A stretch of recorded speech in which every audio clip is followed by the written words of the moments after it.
किशनगंज जिले में 7वीं का अर्धवार्षिक यानी कि हाफ ईयरली परीक्षा चल रही थी और उसके बाद उसमें प्रश्न पूछा गया कि इन देशों में रहने वाले लोगों को क्या कहते हैं।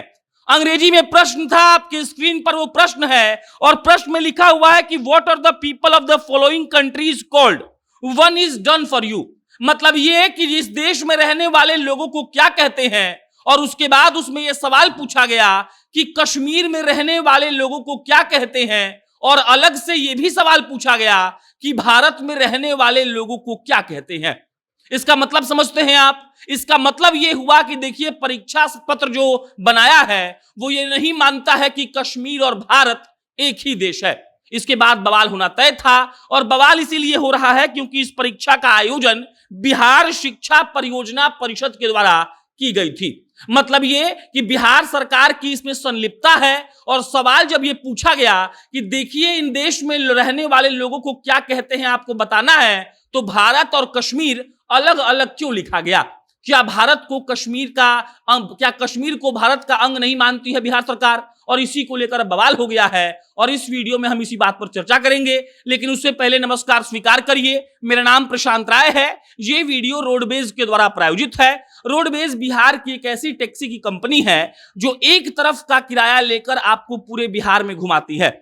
मसलन आपको पटना एयरपोर्ट से बिहार के किसी भी गांव में जाना हो या बिहार के किसी भी गांव से पटना एयरपोर्ट पर आना हो, आपको सिर्फ प्ले स्टोर पर जाना है, रोडवेज का ऐप डाउनलोड करना है और आप एकदम कम पैसों में एसी में घूमने का मजा ले पाएंगे। अब लौटते हैं सवाल पर। किशनगंज जिला, वो जिला जहां पर भाजपा वाले एकदम कैंपेनिंग कर रहे हैं और उसी जिले से ऐसी ऐसी खबरें आ रही हैं जहां पर भाजपा को हिंदू मुसलमान और भारत पाकिस्तान करने का मौका मिल रहा है। आप समझिए इस बात को। क्लास 7वीं का अर्धवार्षिक यानी कि हाफ ईयरली का एग्जाम चल रहा था और एक प्रश्न पूछा गया जिसमें यह कहा गया कि इन देशों में रहने वाले लोगों को क्या कहते हैं।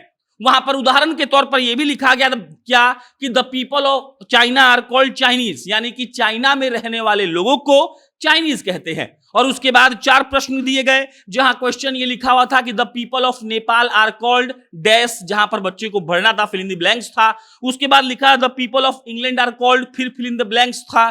उसके बाद लिखा होता the people of Kashmir called, फिर फिल इन द ब्लैंक्स था। और उसके बाद the people of India are called. मतलब ये कि कश्मीर को अलग दिखाया गया और भारत को अलग देश दिखाया गया और इसी पर अब बवाल मच गया है और भाजपा वाले ये सवाल पूछ रहे हैं कि क्या नीतीश कुमार जी को लगता है कि भारत और कश्मीर अलग अलग है?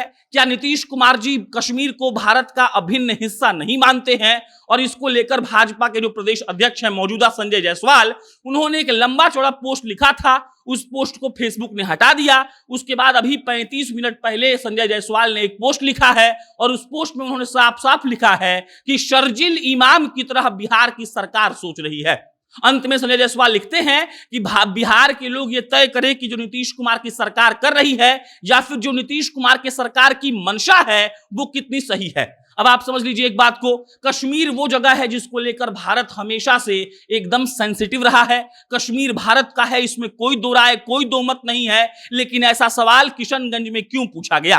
किशनगंज के 7वें क्लास का हाफ ईयरली एग्जाम चल रहा था और भारत और कश्मीर को अलग अलग देश की तरह सवाल में प्रस्तुत किया गया।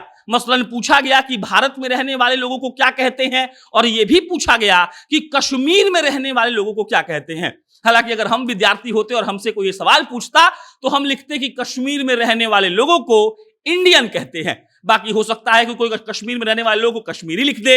लेकिन मिला जुलाकर अब भाजपा वाले जदयू को और नीतीश सरकार को घेरने से बिल्कुल नहीं चूकेगी। यह बड़ा मसला भी है क्योंकि कश्मीर वो भारत का अभिन्न हिस्सा है जिसको लेकर कई लड़ाइयां लड़ी गई, जिसको लेकर कई जवान शहीद हुए और जिसको लेकर हमारी सरकार इस बात को हमेशा मेक श्योर करती है कि कश्मीर भारत का ही रहे, पाकिस्तान की चालसाजियों में, पाकिस्तान के मक्कारी में हम ना फंसे। और उस कश्मीर को अगर किसी 7वीं क्लास के हाफ ईयरली एग्जाम में एक अलग देश बताया जाता है जो भारत से अलग है तो सवाल उठना लाजमी है। बाकी बवाल होना तय है। जैसे जैसे दिन बीतेगी वैसे वैसे बवाल होगा और बवाल ऐसा होगा कि सब लोग सोचने पर मजबूर हो जाएंगे। बाकी इस पर कोई अपडेट आएगा तो आपको इत्तला करेंगे। मेरा नाम प्रशांत राय है। आप जनता जंक्शन देख रहे थे। बहुत बहुत धन्यवाद।